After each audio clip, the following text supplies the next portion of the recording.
Buenas tardes, soy Ángela Solano, soy bioquímica especialista en genética y biología molecular y mis estudios se relacionan específicamente a estudiar la posibilidad de que un cáncer sea de origen hereditario. O sea, lo que hago es estudiar genes en los cuales detectamos mutaciones que son las que definen la alta predisposición a cáncer. Uno de ellos, el de cáncer de mama, ha sido absolutamente conocido y discutido y ha removido en todo el mundo grandes noticias porque una actriz de Hollywood tomó decisiones de cirugías tan drásticas que han movido el interés de todos, pero las tomó sobre una base muy firme. La actriz era portadora de una mutación en un gen que se llama BRCA1. Ese estudio es uno de los más complejos.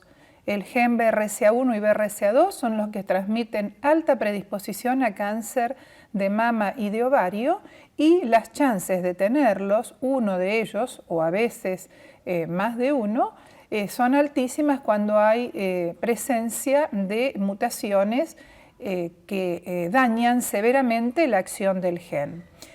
Creo que a lo mejor una de las principales cosas que tenemos que alertar al inicio de este contacto es que el cáncer es básicamente esporádico, quiere decir que nos puede ocurrir en cualquier grupo familiar, pero no como hereditario, sino producto de la vejez. O sea, a medida que avejentamos, tenemos más posibilidades de tener cáncer. Solo el 5% del cáncer es de origen hereditario. O sea que esa es una buena noticia en el sentido de no generar angustia y falsa expectativa de un estudio genético, sino que hay que hacerlo exclusivamente en el contexto que corresponde, o sea, con fuertes antecedentes familiares de más de un cáncer y bajo la supervisión estricta de especialistas en el tema. Especialistas que quiere decir el oncólogo que sepa orientar a un estudio genético, el genetista que esté orientado a oncología y en lo que más me voy a explayar es en un laboratorio que realice los estudios que corresponden. ¿Por qué digo que realicen los estudios que corresponden? Porque estos genes, el BRCA1 y el BRCA2, que es el que más nos convoca a esta reunión de estos minutos, son unos genes enormes. Hay que estudiar unos 20.000 eslabones de ADN. Entonces somos muy pocos los laboratorios en el mundo que lo hacemos porque es un ensayo muy complejo, facilitado con la nueva metodología que tenemos a disposición, pero la interpretación necesita una gran experiencia. En nuestro país, el único lugar que tiene la metodología y puesta hace varios años es el CEMIC, que ofrece el estudio y lo hacemos de rutina desde hace varios años. El estudio significa nada más que una extracción de sangre, ni siquiera hace falta ayuno ni ninguna preparación, pero sí, como les dije, la necesidad de una buena detección de la necesidad que haga falta el estudio. ¿Por qué? Porque esto de tomar decisiones, de hacerse un estudio genético por las dudas, no es el caso en este estudio. En este estudio hace falta una excelente indicación porque, por suerte, tenemos alguna de estas mutaciones, uno de cada más de 2.000 personas. O sea que no tiene ningún sentido hacérselo por las dudas. Se necesita antecedentes y algunas otras características clínicas.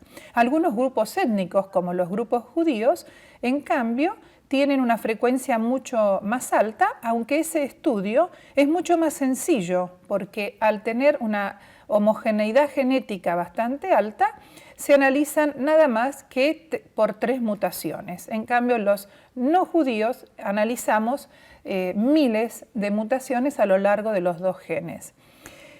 Es importante un concepto. que la herencia de estas mutaciones es 50% de probabilidad en cada embarazo, venga de un varón o venga de una mujer. Y ahí hemos transmitido otro concepto.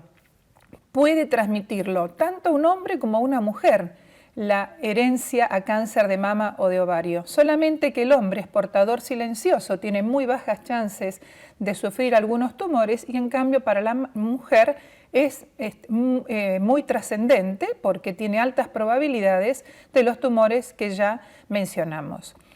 El excelente concepto que es bueno que tengan es que una vez detectada la mutación en la primera persona, la familia solamente tiene que analizarse por la mutación detectada. Esto quiere decir que en vez de analizar 20.000 nucleótidos, cuando ya hicimos el estudio familiar, solamente se analiza una pequeña parte del gen porque la mutación familiar ya está detectada. No solamente es más contundente y más resolutivo el informe cuando hay una mutación familiar detectada, sino que además en el aspecto económico el estudio familiar cuesta 20 veces menos que un estudio de una persona, la primera en la familia.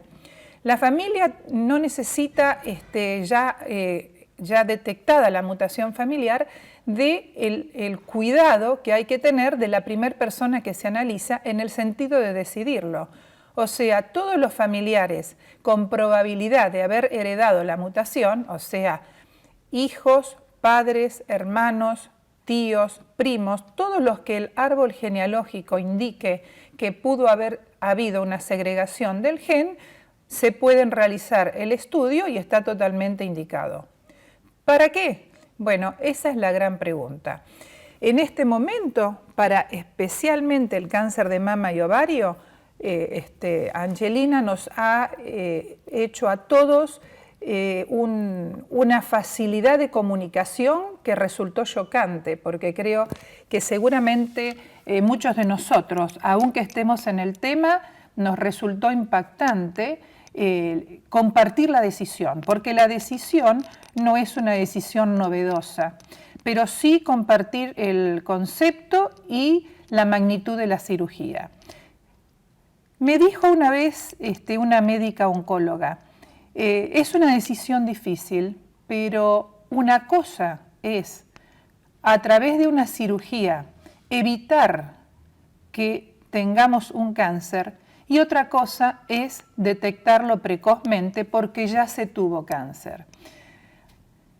Es para una charla realmente, les diría a lo mejor de horas. La mayor parte de las personas que se realizan el estudio están decididos a la cirugía preventiva.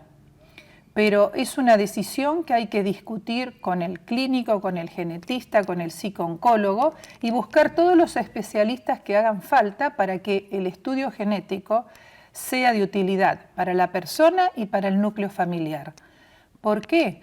Porque la razón de hacerse un estudio genético es tomar medidas. O sea, si vamos a hacernos un estudio genético, tenemos que pensar, ¿qué voy a hacer cuando detecten la mutación?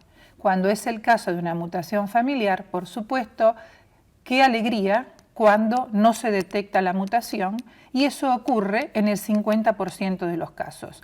Yo siempre digo, cuando hablamos de porcentajes, es para saber dónde estamos parados, porque en salud y en realidad en cualquier cosa, cuando el porcentaje cae sobre nosotros es siempre 100%.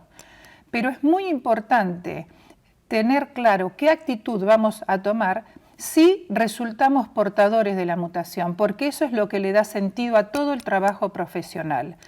Si no vamos a hacer nada, si estamos más angustiados conociendo que no conociendo, son todas decisiones que hay que discutir con cada especialista del área. Pero lo que sí tenemos que tener en cuenta que muchísimas personas, porque este estudio ya se hace desde más de 15 años, han tomado aún sanos la decisión de cirugías preventivas basados en los estudios genéticos.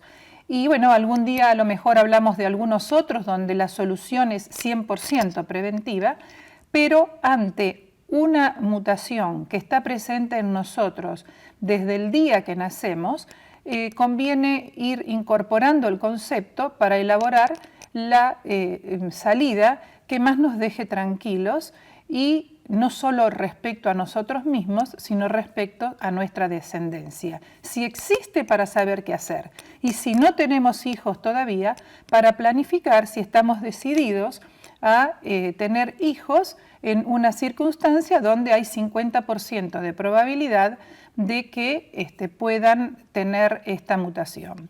Yo quiero terminar con una de las primeras frases, y que tengan en cuenta que si bien los conceptos en salud son importantes que los manejemos para protegernos, en cáncer hereditario recuerden que solo el 5% de los cánceres son hereditarios. Todos los demás son producto del ambiente, de los alimentos, de cualquier otra razón que no es heredable, y por lo tanto esos requieren una profilaxis absolutamente distinta porque no la tenemos presente desde el día en que nacemos. Entonces, si bien podemos compartir estas charlas con todos los que quieran escuchar, la primera cosa es quedarse tranquilos, que no todos necesitan este estudio y que una consulta adecuada nos va a indicar el mejor camino, si hacerlo o no hacerlo, y si lo hacemos, a cuál solución nos vamos a encarrilar.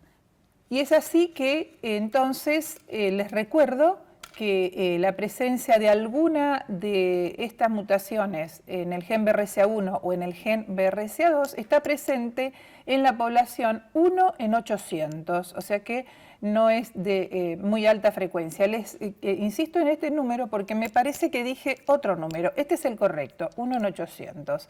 Y finalmente quiero terminar incorporando los centros con quienes estamos trabajando. Se incorporaron a CEMIC para resolver los estudios de secuenciación completa de BRCA1 y BRCA2, que son el Hospital Alemán y los laboratorios Genia. Muchas gracias y nos veremos en otro encuentro.